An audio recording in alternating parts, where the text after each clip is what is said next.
Advanced courses తో పాటు first year నుండే campus recruitment training. Leading companies లో 13,000 plus placements with 13.5 lakhs highest package. కశ్మీర్లోని పెహల్గాంలో అత్యంత అమానుషంగా అమానవీయంగా టూరిస్టుల మీద చేసినటువంటి దాడి పట్ల దేశమంతటా కూడా వ్యతిరేకత వ్యక్తమవుతున్నటువంటి పరిస్థితి. సో ఇదే విషయంలో మనతో మాట్లాడేందుకు ప్రస్తుతం మనతో పాటు లైవ్ కాల్లో అందుబాటులో ఉన్నారు జై భారత్ పార్టీ వ్యవస్థాపక అధ్యక్షులు, మాజీ జేడీ సిబిఐకి, అలాగే ఐపీఎస్ ఆఫీసర్, గతంలో ఆయన యాంటీ టెర్రరిస్ట్ స్క్వాడ్కి కూడా పనిచేసినటువంటి అనుభవం ఉన్న జేడీ లక్ష్మీనారాయణ గారు. ఒక్కసారి ఆయనతో మాట్లాడదాం. సార్ నమస్తే అండి. నమస్తే నిరుపమ్ గారు. సార్, మనం చూసాము అత్యంత ఘోరమైనటువంటి దారుణమైనటువంటి అంశం ఏంటంటే, అమానవీయమైనటువంటి సంఘటన ఏంటంటే, మతం ఏది అని అడిగి ఆ తర్వాత వాళ్ళని క్రూరంగా చంపటం దారుణమైనటువంటి విషయము. ఇలా అయితే మొత్తం అసలు ఎక్కడెక్కడైతే కశ్మీర్లో ఉన్నటువంటి టూరిజం ప్లేసెస్ ఉన్నాయో వాటికి వెళ్ళడానికి కూడా అందరూ భయపడే పరిస్థితి. ఇప్పటికే సింధు నదికి సంబంధించిన కూడా క్లోజ్ చేశారు. ఆ ఒప్పందాన్ని కూడా కొంతకాలం పాటు తాత్కాలికంగా నిలిపేసినటువంటి పరిస్థితి. అక్కడి నుంచి మన దగ్గరకు వచ్చే దారులన్నీ కూడా మూసేస్తున్నామని చెప్పారు. అలాగే ఏదైతే విదేశాంగ శాఖకు సంబంధించి ఉంటుందో అక్కడి నుంచి అధికారులను వెనక్కి పంపించేయటము, మన దగ్గర నుంచి పాకిస్తాన్ వాళ్ళని వెనక్కి పంపించేయటం, పాకిస్తాన్లో మన వాళ్ళని వెనక్కి తీసుకురావటం కూడా చెయ్యాలి అని చెప్పి నిర్ణయం తీసుకున్నటువంటి పరిస్థితి కేంద్ర ప్రభుత్వం. సేమ్ టైం సార్, మొత్తం దేశవ్యాప్తంగా కూడా పగ తీర్చుకోవాలి, కక్ష సాధించాలి వాళ్ళ మీద అనేటువంటి ఒక యుద్ధ వాతావరణం టైప్లో ప్రస్తుతం నెలకొన్నటువంటి దుస్థితి ఉంది. ఎందుకు సార్ ఈ దాడులు ఆగవా? ఇది కేవలం ఎప్పుడైతే 370 ఆర్టికల్ రద్దు తర్వాతనే ఈ ఎవరైతే ఇప్పుడు దాడి చేశారు ఈ ఉగ్రవాద సంస్థ కొత్తగా పుట్టుకొచ్చిందని, ఆ ఉగ్రవాద సంస్థకి దారుణమైనటువంటి వ్యక్తులు వెనకాల ఉండి పాకిస్తాన్ దేశమే ఉండి కూడా వీళ్ళని ఇలాంటి వాటికి ప్రోత్సహిస్తుందని చెప్పి చెప్తా ఉన్నారు. అలాంటి న్యూస్ వింటుంటే చాలా బాధ అనిపిస్తోంది. కులాలకి కోసం లేకపోతే ప్రాంతాల కోసం కొట్టుకోవటం చూసాం. మరీ దారుణంగా మతం అడిగి మరీ ఇలా చంపటం అనేది బాధాకరమైన విషయము. అందులో ఒక 4-5 రోజుల క్రితమే పెళ్లి చేసుకున్నటువంటి వ్యక్తి కూడా ఉన్నాడు. ఒక తండ్రిని పోగొట్టుకున్న చిన్న పిల్లోడు ఉన్నాడు. ఇలా పదుల సంఖ్యలో కుటుంబాలు నానా బాధపడుతున్నటువంటి పరిస్థితి. ఎలా సార్ అసలు యాంటీ టెర్రరిస్ట్ స్క్వాడ్కి ఒక చాలా కాలం పాటు మీరు పనిచేశారు.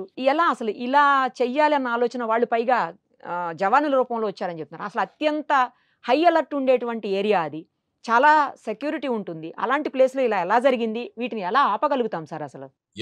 పహల్గాంలో జరిగిన సంఘటన అత్యంత అమానవీయమైన ఘటన. అది అందరం కూడా ఖండించాలి. అంటే మానవ జాతే సిగ్గుతో తల వంచుకోవాల్సిన ఒక సంఘటన. సో అటువంటి సంఘటన వెనకాల ఏం జరిగింది, ఆ తర్వాత దాని వెనకాల ఉన్న పాకిస్తాన్ ఈ విధమైన చర్యలు తీసుకోవడానికి కారణం ఏంటన్న దాని గురించి మనం ఆలోచించాలి. ఏమైందంటే పాకిస్తాన్ యొక్క పరిస్థితి చాలా అధ్వానంగా ఉంది ఇప్పుడు మీరు చూస్తే. ఎందుకంటే ఇంతకు ముందు ఆఫ్ఘనిస్తాన్లో అమెరికా వాళ్ళు ఉండేవాళ్ళు. ఆఫ్ఘనిస్తాన్ దేశాన్ని అక్కడ అమెరికన్ వాళ్ళ సైన్యాలను పెట్టి అక్కడ పరిరక్షించుకుంటూ వచ్చింది. కానీ ఆ సమయంలో ఏమైందంటే అమెరికా పాకిస్తాన్ మీద ఆధారపడి ఉండేది. అందువల్ల పాకిస్తాన్కి అమెరికా యొక్క సపోర్ట్ ఉండేది. కానీ 2021వ సంవత్సరంలో అమెరికా కాబూల్ నుంచి, అంటే ఆఫ్ఘనిస్తాన్ నుంచి వెనక్కి వెళ్ళిపోయారు. దానివల్ల ఏమైందంటే పాకిస్తాన్ యొక్క సహాయం కానీ పాకిస్తాన్ యొక్క ఆధారం కానీ అమెరికాకు అవసరం లేకుండా పోయింది. దానివల్ల ఏమైందంటే అమెరికాతో మన సత్సంబంధాలు పోయాయా అన్నది ఒకటి. రెండవది, పాకిస్తాన్లో ఉన్న ఆర్థిక పరిస్థితి అత్యంత అధ్వానంగా ఉంది. కానీ ఇంతకు పూర్వం చూసుకుంటే మీరు చాలాసార్లు వారి ఆర్థిక పరిస్థితిని చక్కదిద్దడానికి అమెరికా అనేక వేళ వాళ్ళకి సహాయం చేసింది. కానీ ఈ కాలంలో పాకిస్తాన్కి ఎటువంటి సహాయం చేయడానికి అమెరికా అంగీకరించడం లేదు. అది నెంబర్ 1 ఫ్యాక్టర్. అంటే ఒకటి, అమెరికాతో ఉన్న సత్సంబంధాలు. ఆ తర్వాత నెంబర్ 2, వాళ్ళ ఆర్థిక పరిస్థితి కూడా అత్యంత ఘోరంగా ఉంది. ఆ తర్వాత ఏంటంటే మన గల్ఫ్ స్టేట్స్ ఏవైతే ఉన్నాయో, అంటే సౌదీ కానీ ఈ స్టేట్స్ ఏవైతే ఉన్నాయో వారు కూడా అప్పుడప్పుడు పాకిస్తాన్కి సహాయం చేస్తుండేవాడు వాళ్ళ ఆర్థిక పరిస్థితిని చూసి. కానీ ఆ స్టేట్స్ లోనే వాళ్ళ పరిస్థితి కూడా అంత గొప్పగా లేకపోవడం వల్ల ఇంతకు ముందు వాళ్ళు కూడా పాకిస్తాన్కి అప్పుడప్పుడు సహాయం చేసేవాళ్ళు. కాబట్టి వాళ్ళు కూడా ఆ ప్రయత్నాన్ని విరమించుకున్నారు. ఆ తర్వాత చైనా ముఖ్యంగా పాకిస్తాన్కి సపోర్ట్ చేస్తుందని మనం అనుకున్నాం.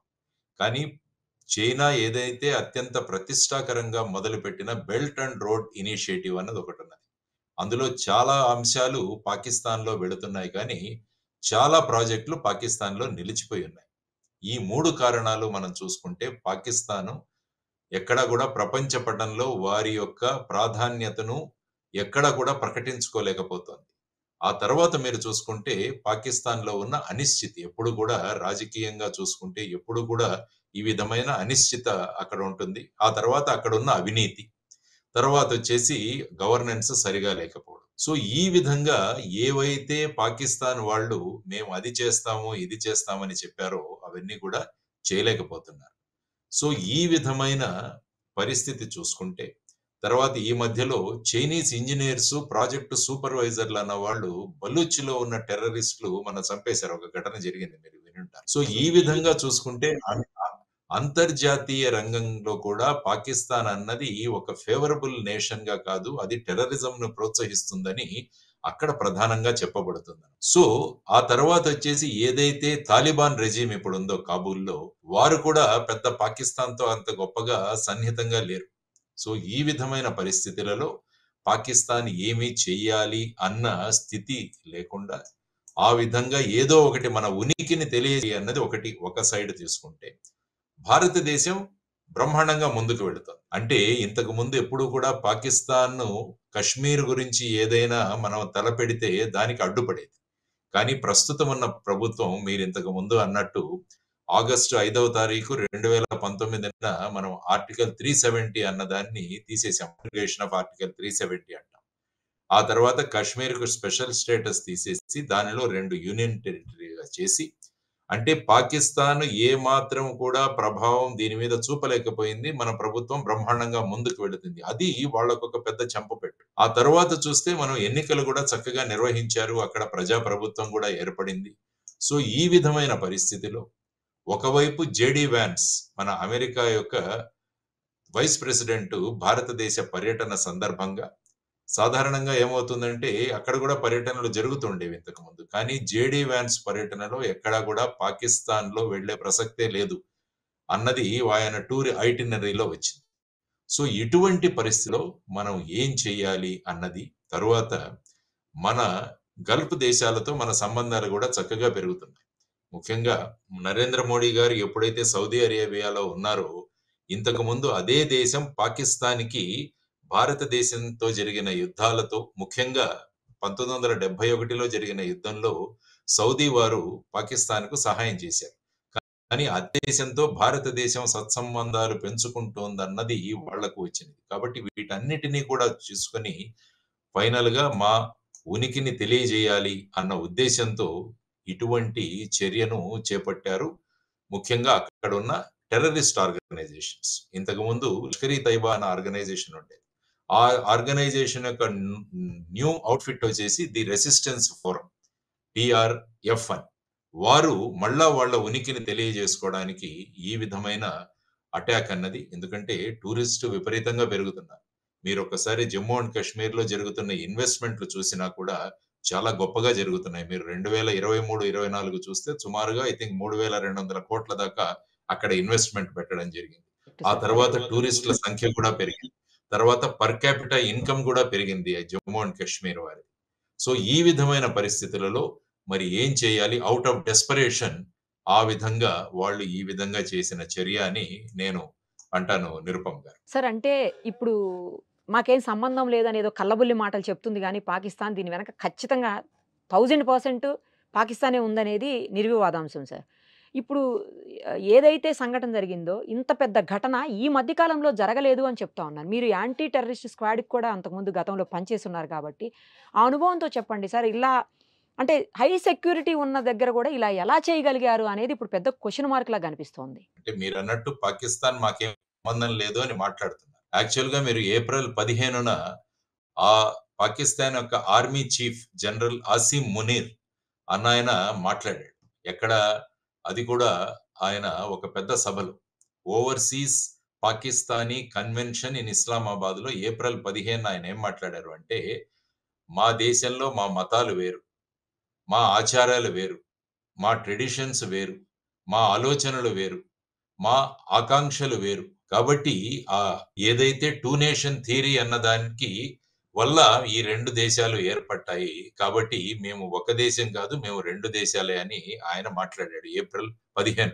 ఆ తర్వాత అక్కడ ఒక ఆర్గనైజేషన్ ఉంటుంది ఐఎస్ఐ అని, ఇంటర్ సర్వీసెస్ ఇంటెలిజెన్స్ అని. వారు కూడా ఇంతకు ముందు మన కార్గిల్ యుద్ధం కావచ్చు, వీటిలో కూడా అక్కడ ఉన్న లోకల్ టెర్రరిస్టులు వాళ్ళ సహాయంతో ఈ విధంగా భారతదేశం మీద భారతదేశ పోస్టులు అవి ఆక్యుపై చేయడం జరిగింది. కాబట్టి పాకిస్తాన్ మాకు సంబంధం లేదు అన్న ఏదైతే వాళ్ళు కామెంట్స్ చేశారో దాంట్లో ఏమాత్రం తథ్యం లేదు అని నేను అనుకుంటాను. సో ఆ విధంగా చూసుకుంటే ఈ మునీర్ అనే ఆయన మళ్ళా ఒకసారి కాశ్మీర్ దీని గురించి మాట్లాడాడు.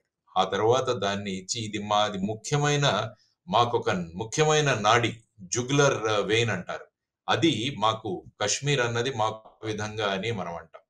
సో ఈ విధంగా మనం వారు చెబుతున్నప్పుడు మనం ఖచ్చితంగా చెప్పాం. సత్సంబంధాలు పెట్టుకుంటారా? పెట్టుకోండి. అందుకనే ఎప్పుడు కూడా అంటుంటాం. ఆప్ ఖీర్ మాంగే తో హమ్ ఖీర్ దేంగే, కశ్మీర్ మాంగే తో హమ్ చీర్ దేంగే అన్నది మన ఆర్మీ యొక్క ముఖ్యమైన నినాదం. మీరు మమ్మల్ని పాయసం అడగండి, మేము మీతో పాటు వస్తాం. అటల్ బిహారీ వాజ్పేయి గారు కూడా అప్పుడు నమ్మి వారు అప్పుడు నవాజ్ షరీఫ్‌తో అక్కడ మన బస్సు యాత్ర ఇవన్నీ కూడా జరిగాయి. ఆ కరెక్ట్. తరువాత వాళ్ళు దానికి పర్యవసానంగా కార్గిల్‌లో వాళ్ళ ప్రభావం చూపించారు. అందుకనే మీరు మాతో సఖ్యంగా ఉండాలంటే మేము ఉంటాం కానీ మీరు కశ్మీర్‌ను గనక అడిగితే హమ్ చీర్ దేంగే అంటారన్నమాట. సో ఈ విధమైన పరిస్థితులు ఉన్నాయి. కాబట్టి ఈ పరిస్థితులు మెరుగవ్వాలని భారతదేశం నుంచి ప్రయత్నం జరుగుతున్నా కూడా ఎలాగైనా భారతదేశాన్ని ఈ విధంగా ప్రభావితం చూపించాలి. వాళ్ళు డైరెక్ట్‌గా యుద్ధంలో మనతో యుద్ధం చేయలేరు. అందుకనే వాళ్ళు ఈ ప్రాక్సీ వార్ అన్నది మొదలుపెట్టారన్నమాట. అంటే అప్రత్యక్ష యుద్ధం. అందులో ముఖ్యంగా ఈ టెర్రరిజాన్ని ప్రోత్సహించడం, తరువాత నార్కోటిక్స్ మన దేశానికి, మన యువతరాన్ని నిర్వీర్యం చేయడానికి నార్కోటిక్స్ పంపించడము, ఆ తరువాత భారతదేశంలో ఫేక్ కరెన్సీ పంపించడం. ఈ విధంగా అప్రత్యక్ష యుద్ధం అన్నది పాకిస్తాన్ మన దేశంతో చేస్తూనే ఉంది. యాక్చువల్‌గా ఈరోజు మీరు పేపర్ చూస్తే నేషనల్ ఇన్వెస్టిగేటింగ్ ఏజెన్సీ ఎన్ఐఏ అన్న సంస్థ గుజరాత్‌లో ముంద్రా పోర్ట్‌లో పట్టుబడ్డ సుమారుగా 21 టన్నుల నార్కోటిక్స్ ఏదైతే ఉందో దానికి మూలం పాకిస్తానే.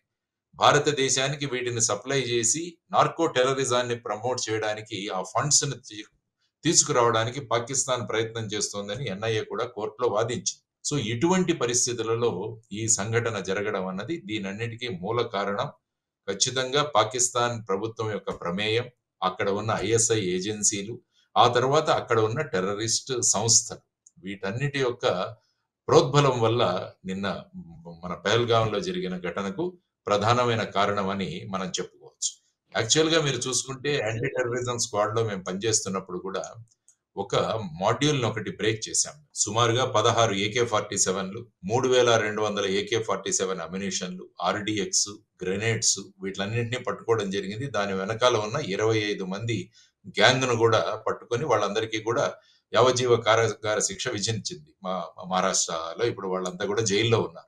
వాళ్ళను ఇంటరాగేట్ చేస్తున్నప్పుడు ఏంటంటే ఇక్కడ ఉన్న వాళ్ళను తీసుకువెళ్ళి కశ్మీర్‌లో వాళ్ళకు ట్రైనింగ్ ఇచ్చి వాళ్ళని మళ్ళా భారతదేశంలో ఈ విధమైన చర్యలు చేయాలని చెప్పేసి వాళ్ళు ప్రోత్సహిస్తుంటారని స్పష్టంగా తెలిసింది.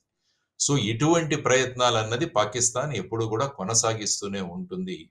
కాబట్టి మనం అప్రమత్తంగా ఉండాలి.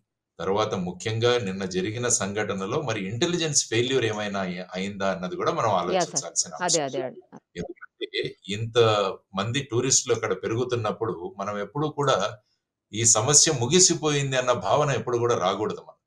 ల్యాబ్స్ ఎప్పుడు కూడా మనం కనిపిస్తోంది అని కొంతమంది అంటున్నారు సార్. అంటే ఏమవుతుందంటే మనం డిస్పాషనేట్ గా దీని గురించి ఆలోచించాలి.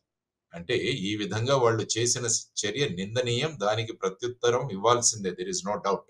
కానీ మన ఇల్లు కూడా ఒకసారి చక్కదిద్దుకోవడం చాలా అవసరం అన్నది ఇంటెలిజెన్స్ మార్ఫత్ వాళ్ళ గురించి మీరు ఆలోచిస్తే ఒక ఇంటెలిజెన్స్ ఫెయిల్యూరా ఇది? దీనికి కారణం ఏంటి? మనము కాంప్లసెంట్ గా ఉండిపోయామా అన్నది కూడా ఆలోచించాలి.